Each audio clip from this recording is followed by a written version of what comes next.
Buenos días, compañeros. El tema que vamos a analizar el día de hoy es isquemia arterial aguda.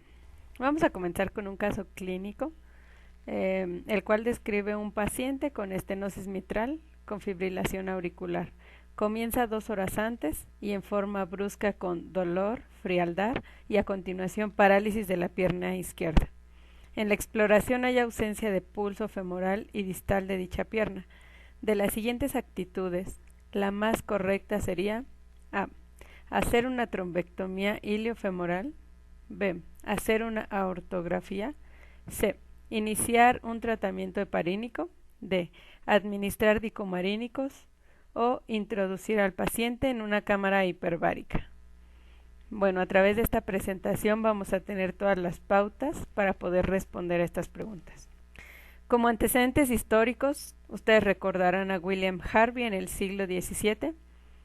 Es el primero en describir la circulación sanguínea. Hasta el año de 1848, Rudolf Virchow acuña el término trombosis y émbolo, y además formula la tríada de la trombosis. En 1963, el doctor Thomas Fogarty publica un nuevo método para extraer émbolos y trombos arteriales. ¿Qué es una isquemia aguda? Por definición, va a ser aquella que tiene una duración mayor o igual a 14 días. Según la Transatlantic Inner Society Consensus Document on Management of Peripheral Arterial Disease, describe que es cualquier disminución brusca de la perfusión de la extremidad que cause una posible amenaza a su viabilidad. Como datos epidemiológicos, se presenta aproximadamente en pacientes de 70 años, tiene una mortalidad del 10 al 20%, una incidencia de 200 a 300 casos nuevos por millón de habitantes por año, una tasa de salvación de amputación del 75 al 90%. Y si lo comparamos hombre-mujer, tiene una mayor presentación en mujeres de 1.5 contra 1 en hombres. ¿Y cuál es la etiología? Vamos a tener causas de embolia y trombosis. El 80% de estas causas son embolias y el 20% trombosis. Dentro de las causas de embolia se considera la cardíaca, antecedente de fibrilación auricular, valvulopatía, estenosis mitral, infarto agudo del miocardio, entre otras. Arterial, placas de ateroma, ateroembolismo y un tromboaneurismático. Y venosa o paradójica, pues son raras, como en aquellos pacientes con foramen oval persistente. La trombosis arterial va a tener más causas todavía. Las vamos a dividir en degenerativas, como la aterosclerosis, necrosis quística de la media, displasia fibromuscular, traumáticas, como el síndrome de compresión neurovascular, postangiografías, postcateterismo terapéutico, trauma, fracturas, contusiones. Como causas hematológicas, una enfermedad mieloproliferativa, púrpura, dislipoproteinemias, coagulación intravascular diseminada. Y en caso de vasculitis, tromboangeitis obliterante, síndrome antifosfolípido, poliarteritis, lupus, toxicomanías y algunas otras arteritis. Como podemos observar, son múltiples las causas, es por ello que es muy importante la historia clínica. ¿Cuál es la localización? Los émbolos principalmente se localizan en bifurcaciones o zonas con estenosis. Esto va a llevar a un empotramiento, progresión distal y fragmentación con embolismo. Si nos vamos de acuerdo a la presentación, como podemos ver en esta imagen, el 70% se presenta en miembros inferiores, el 20% son cerebrales, miembros superiores, viscerales y renales del 5 al 10%. Nos vamos a la oclusión topográfica específica, el 46% femoral, 18% ilíaca, 14% aórtica, poplítea del 11%, mesentérica 6%, humeral 3% y renal 2%. ¿Cuál es la fisiopatología? Vamos a tener una impactación del émbolo o trombo en las zonas que comentamos previamente. Esto va a generar una propagación, lo cual nos va a llevar a una necrosis y gangrena a partir del sitio que está ocluido. En esta imagen podemos observarlo un poco mejor. Tenemos nuestro microémbolo. A partir de aquí se genera una acumulación de eritrocitos. Esto incrementa la permeabilidad vascular y nos genera un edema en el tejido intersticial, tanto la matriz extracelular como en este caso el tejido muscular. Y esto nos va a generar una migración de neutrófilos, acumulación de plaquetas, alteración en el endotelio vascular, y todo esto va a generar una hipoxia que al momento de ir en aumento nos va a generar isquemia y posteriormente necrosis de todo el tejido al que no está recibiendo circulación.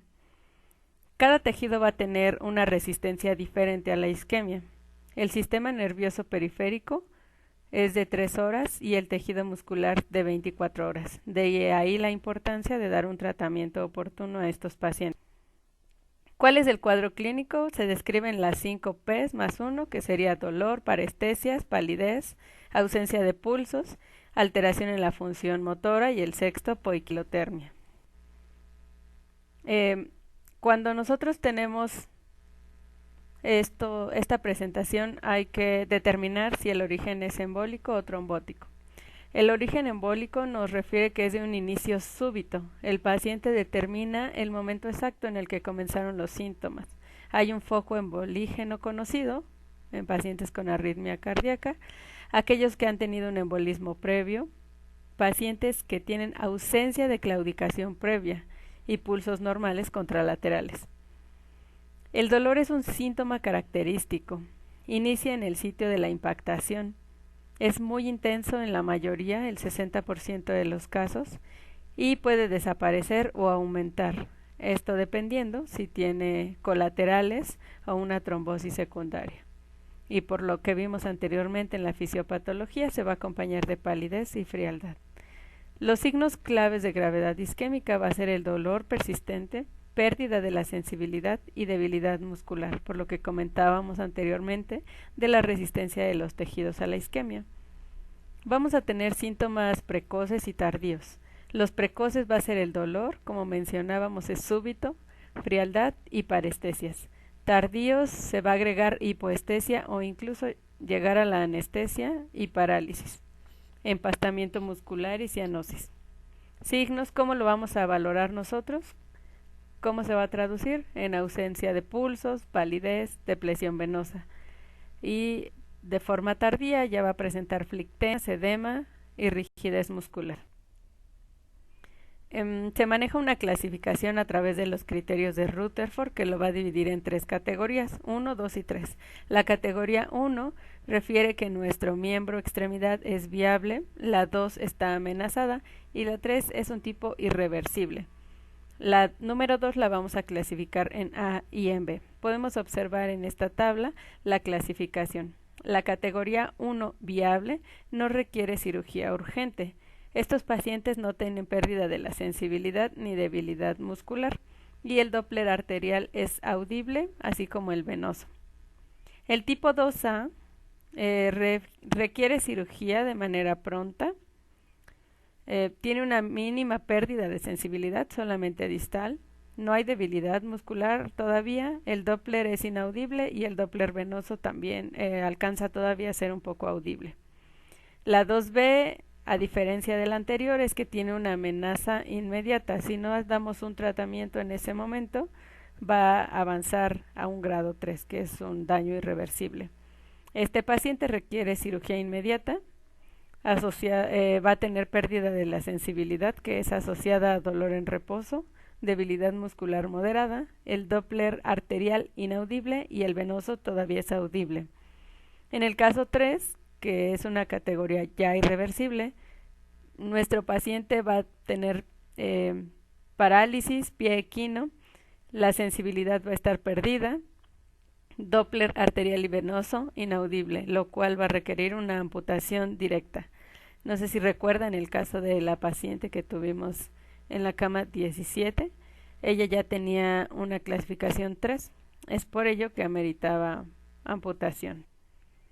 El diagnóstico, ¿cómo lo vamos a realizar? En primer lugar, una adecuada y correcta historia clínica, así como exploración física. Es muy importante preguntar todos aquellos factores de riesgo, si tiene hábito tabáquico, comorbilidades, si ya había presentado claudicación o no en ese miembro, etcétera. Una vez que tenemos esto, vamos a solicitar estudios ultrasonido, el ideal es Doppler, y laboratorio y gabinete. En cuanto a la exploración física, es muy importante la inspección y palpación de pulsos, así como comparación con la extremidad opuesta. Se maneja el índice tobillo-brazo o índice tobillo-braquial en aquellos pacientes que tenemos esta duda. ¿Cómo se realiza este índice? Bueno, vamos a colocar nosotros un esfingomanómetro, en este caso en el tobillo, y el otro en la arteria braquial. Va a ser por partes. Vamos a determinar la presión sistólica. Esto a través de nuestro transductor. Al momento en que nosotros tomamos la presión, se va a realizar como si se tomara una presión normal. Colocamos el esfingomanómetro, colocamos a nuestro paciente, debe de estar en decúbito, insuflamos y vamos liberando gradualmente. En el momento en el que nosotros escuchamos el primer sonido, observamos nuestro manómetro y vemos en dónde se detuvo. Esa sería nuestra presión sistólica que vamos a tomar en cuenta. Una vez que tenemos las dos presiones sistólicas, se va a realizar una división. El primero sería tobillo y después brazo. Al dividirlo nos va a dar un valor. Este valor, de acuerdo a la tabla, lo vamos a clasificar. Si es mayor a 0.97, se considera normal. Generalmente el valor es de 1.1. Cuando es de 0.4 a 0.8, se considera ya como claudicación. 0.2 y 0.4, pacientes con dolor en reposo. 0.1 y 0.4, gangrena ulcerosa. Y la isquemia aguda, que es la que nos interesa en este momento, es menor a 0.1. Si un paciente presenta este valor, tenemos una isquemia aguda.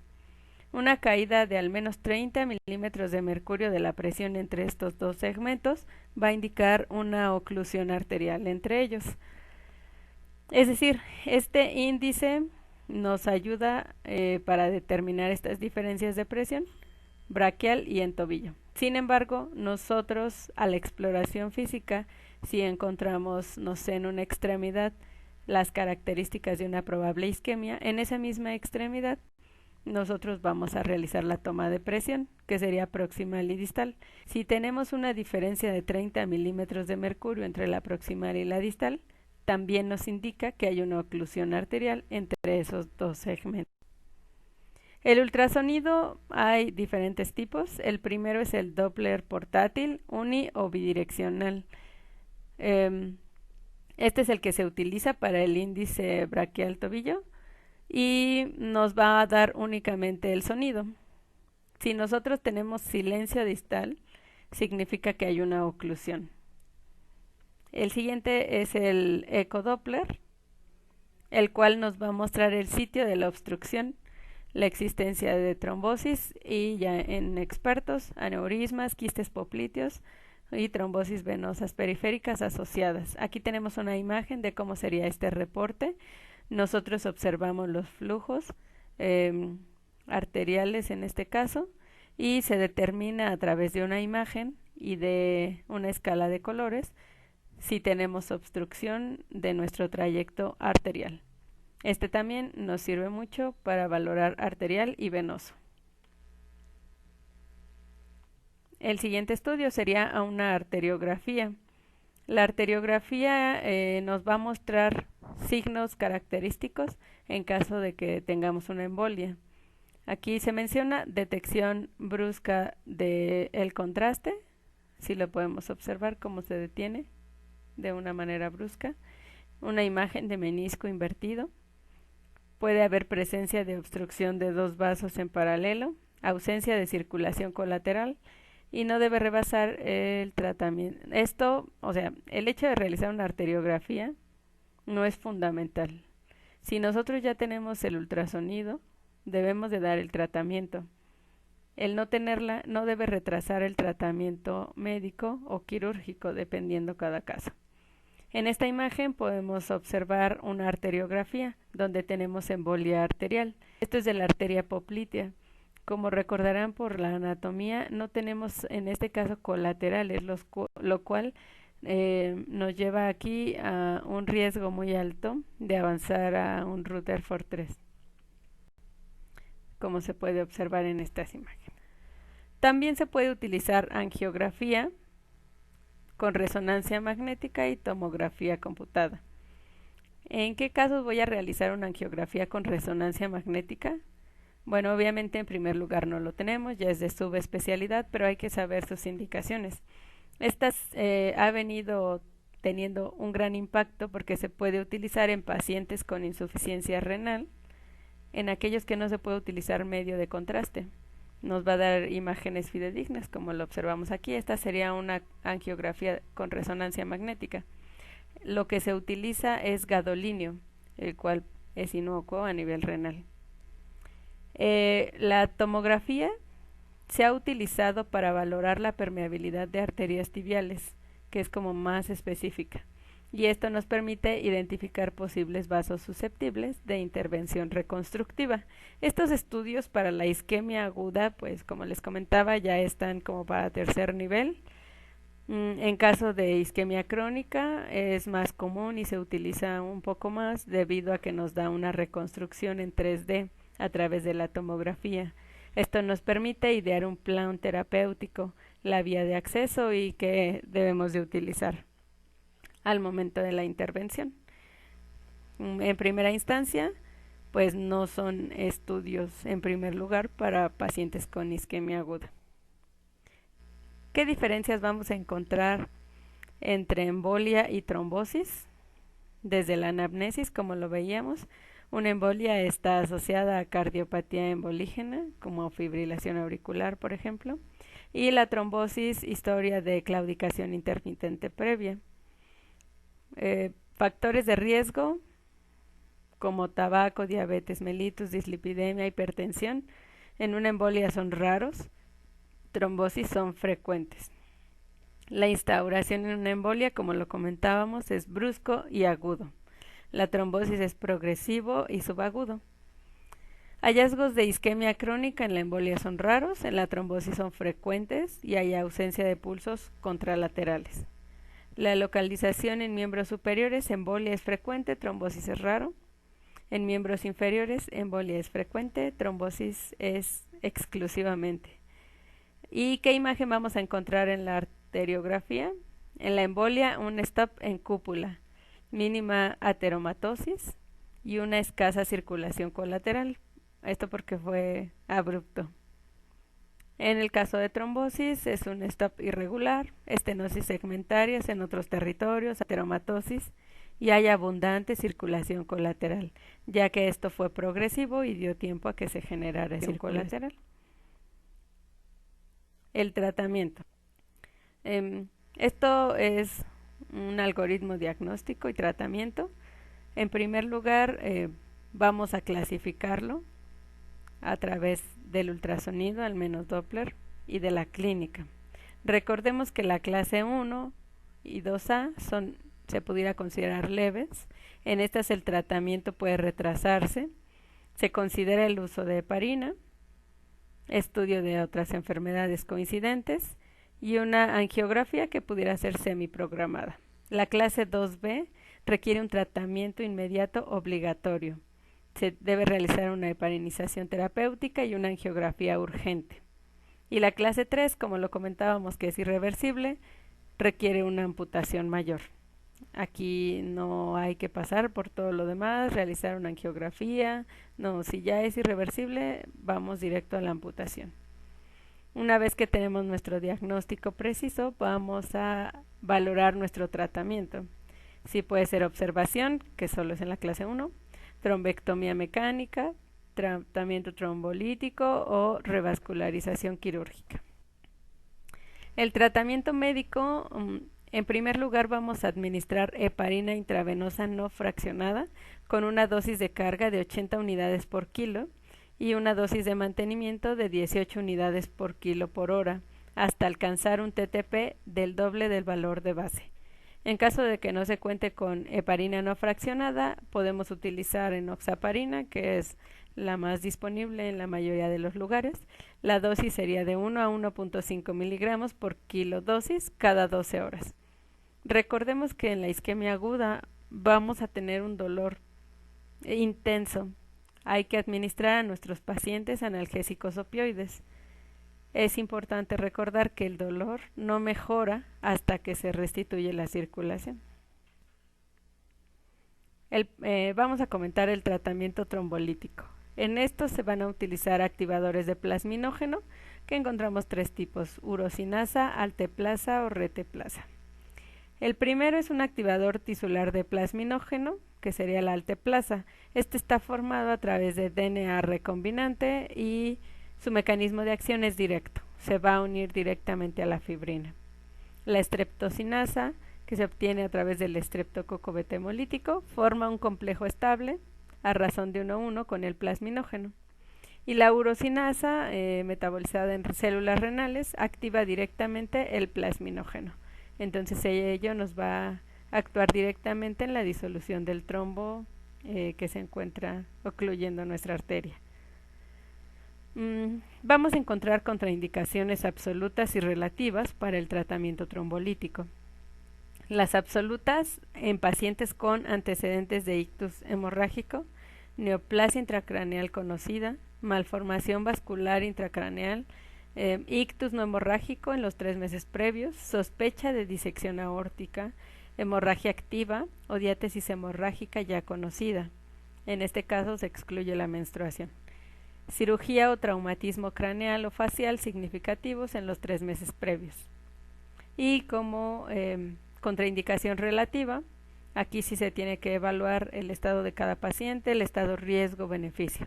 Si tenemos pacientes con hipertensión no controlada, mayor a 180-110, antecedente de hipertensión crónica grave no controlada de modo adecuado, antecedentes de ABC u otra afección intracraneal no incluida en las contraindicaciones mencionadas previamente, RCP prolongada más de 10 minutos, ya sea traumática o cirugía mayor en 3 semanas previas, hemorragia interna reciente, punción vascular no compresible, embarazo, anticoagulación crónica con un INR mayor a 2 o 3 y úlcera péptica activa.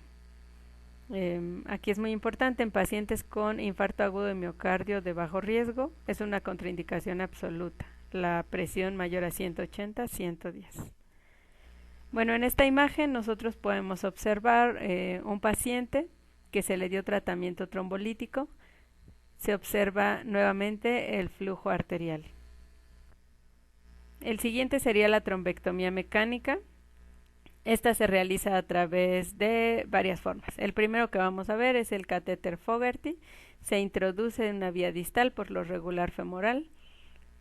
Avanzamos, abrimos nuestro globo distal al trombo y posteriormente realizamos la extracción. El otro sería un stent autoexpandible, el cual ingresa cerrado, por así decirlo. Localizamos el sitio de la lesión, expandimos nuestro stent y lo sacamos lentamente. Aquí podemos observar cómo se encuentra el trombo. En la trombectomía mecánica podemos utilizar varios sistemas. El primero es el sistema Trellis, en donde se utiliza un catéter de dispersión de fármacos. El tamaño es de 6 French. Se va a introducir a través de una guía metálica de 9 milímetros, 0.9 milímetros. Aquí tenemos la imagen. La porción que permanece afuera va a tener 5 puertos de entrada distintos. 2 de ellos va a ser para inflar los balómenes, un máximo de diámetro de 14 milímetros, lo cual nos va a permitir aislar la zona del tratamiento trombolítico. Bueno, aquí tenemos la imagen. Este es el catéter. Lo vamos a introducir de igual forma de manera distal, dependiendo del sitio donde tenemos nuestro trombo. Se introduce la guía metálica, posteriormente el catéter. Se insufla el primer balón, que sería distal al trombo. Se administra el trombolítico y se insufla el segundo balón. Nuestro trombolítico queda en medio de estos dos balones. Se esperan de 12 a 15 minutos a que haga efecto y posteriormente a través de los otros puertos vamos a aspirar este contenido del trombolizado. Aquí tenemos una imagen de cómo se realizó. Todo esto es con medio de contraste.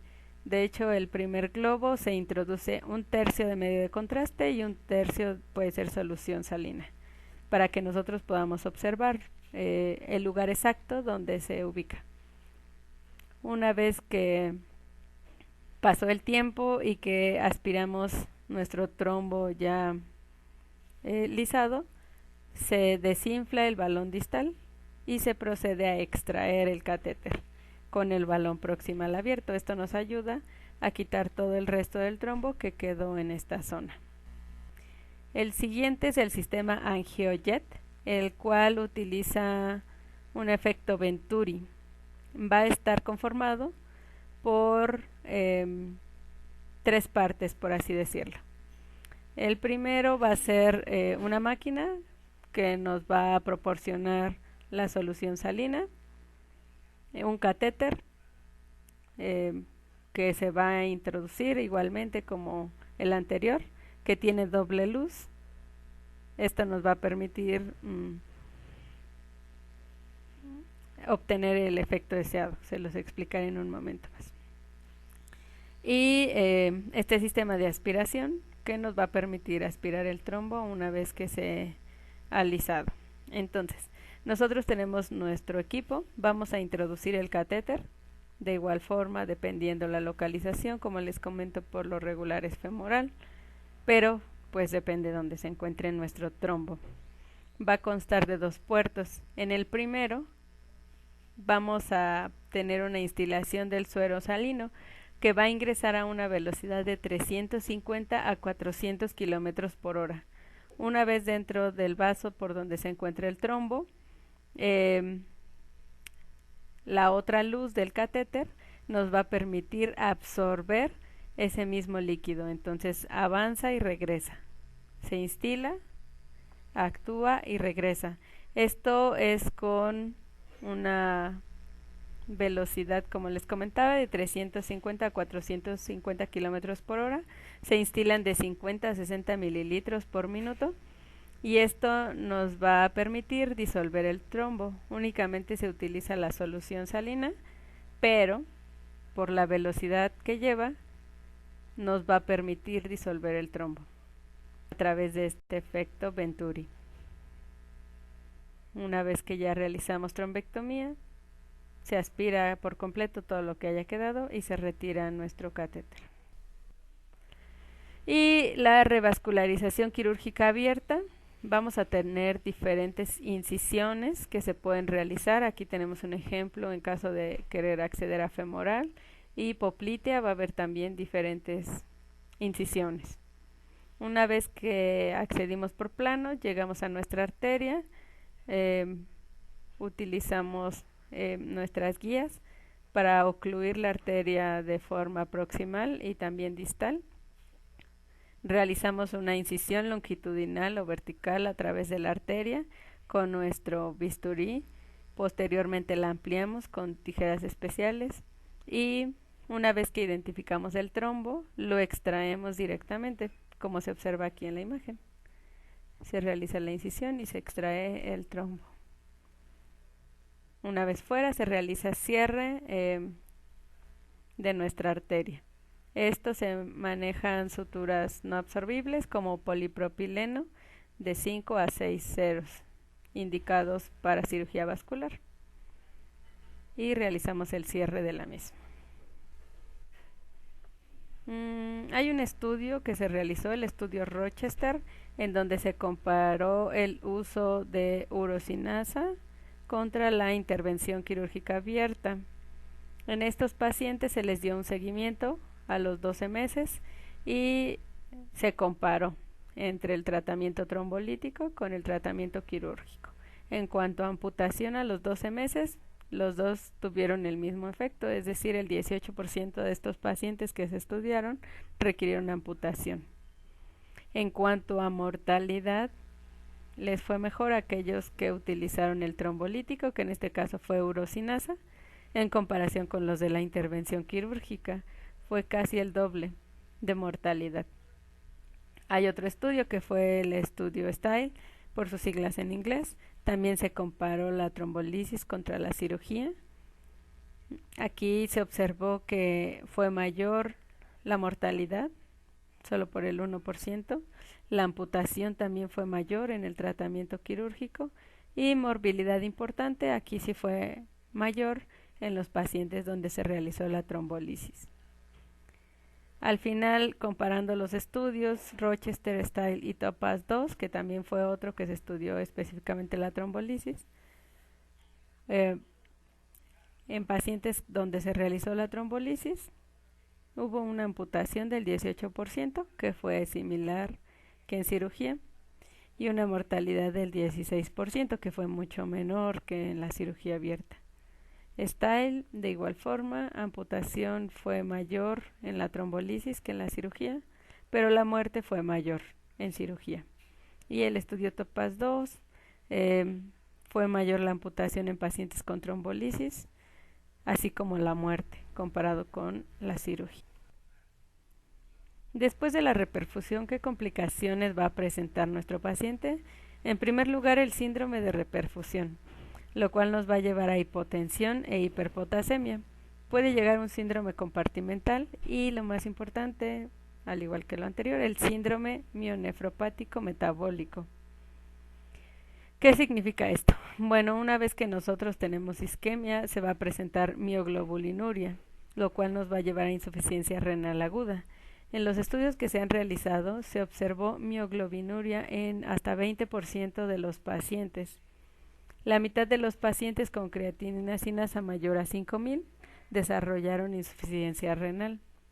Entonces, ¿qué es lo importante al saber las complicaciones? ¿Qué debemos hacer para evitarlas? En primer lugar, una hidratación adecuada, realizar alcalinización de la orina y así eliminar la fuente de la mioglobina. Entonces hay que proteger nuestro riñón para evitar estas complicaciones. Aquí en el síndrome compartimental, la presentación clínica es clásica: dolor, parestesias y edema.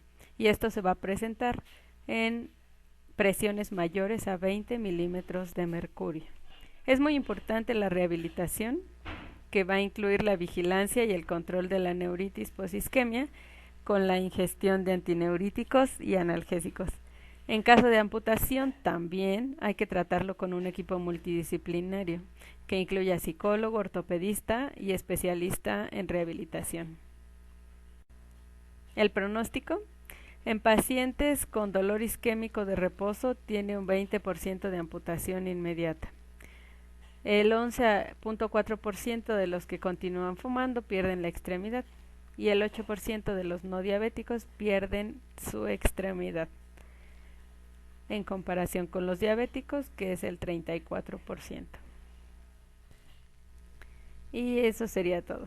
Aquí tienen las referencias. Muchas gracias por su atención. Espero la respuesta del caso clínico en los comentarios.